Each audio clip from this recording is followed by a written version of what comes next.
what will happen to him when he go out from the jail?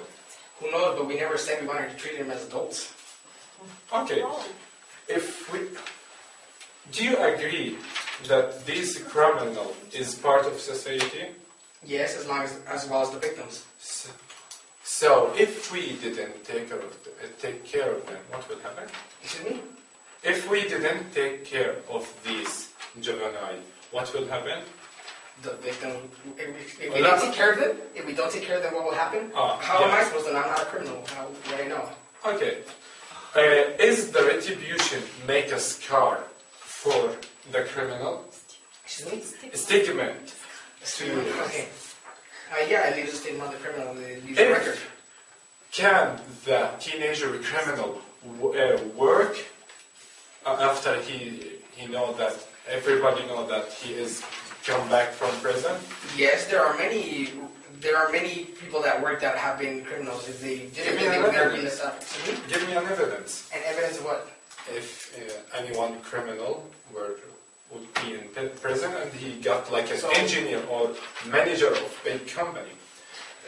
Give me an example when a why would you ask me this? You know that I don't have an example, but I can give you an example where they got a job. I can do that.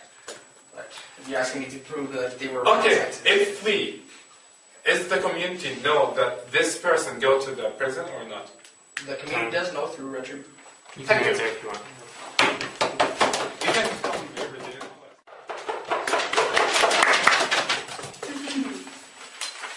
Good afternoon, ladies and gentlemen. I'm the third affirmative. We are here debating on a motion that a just society prioritizes rehabilitation over retribution in its juvenile justice system. As the third speaker, I'd like to summarize the speeches and give some clash points. The first clash point that was given by dear opponents was justice for victims. Well, let me just explain that with rehabilitation it will be justice for victims and justice for the criminals. Since they agreed that criminals are a part of our society, just the same as victims are a part of our society, it is a duty of our society to take care of them. And the best way to take care of these juveniles is to make them understand what they have done, to make them understand what is the problem. The people that will make them understand what is the problem will be the psychologists that will be a part of rehabilitation. And these psychologists will make them understand what the crime was, and by understanding the crime, they won't do that crime anymore because they will be like treated, they will go into treatments the same by psychologists and by professionals. So, they disagreed. They thought that our statistic of recidivism is just old. Well, I'd like just to read the last sentence. The reason for such decision not to study the recidivism was that they were actually afraid of probable results of those studies. So, ladies and gentlemen, they are afraid of what results will bring the recidivism. So, it is not an old statistic. It is just a statistic that shows that these rates has risen for years. It has risen for 11%. Like from 71, it went to 80. For 9%. In this year, it will be like huge. The second one is a safer society. The second clash point is safer society. We say that it reduces crime rate because they will understand what is the problem. They will understand that what they have done is not right. Since they mentioned that rehabilitation will be a part into retribution can be a part of rehabilitation too. But I don't see what's the point of this debate when we will have rehabilitation into retribution. Because people in rehabilitation, it doesn't mean that in rehabilitation is not a punishment. Rehabilitation it is a punishment. And it's a punishment that is done for juveniles, and it is the best punishment because it will help them understand what they have done, and it will help them, it will have the recidivism, and it will help our crime rate.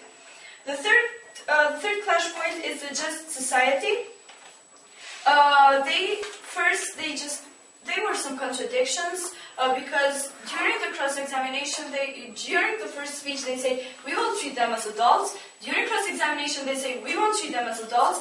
During the second speaker, they said that we won't treat them as adults. We really didn't get the point.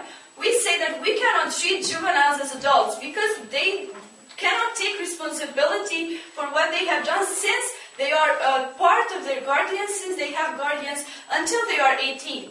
So if they are allowed to drive, that means that we gave them a responsibility. But if they go out the limit, they will have to be rehabilitated and to understand what they have done and to be more responsible for that issue. They said that retribution does not lift stigma. So they would find a job. They would have the possibility to find a job. But allow me, ladies and gentlemen, to say that retribution has a bad impact into people. It will make them more it will make them like finger pointed from the society. They will be finger pointed because they have been to jail. But by retribution, by rehabilitation, they will know that it is like the solution, and they haven't done like that crime that is. They understood what is a crime, and they will not be finger pointed by the society. So I'd like once again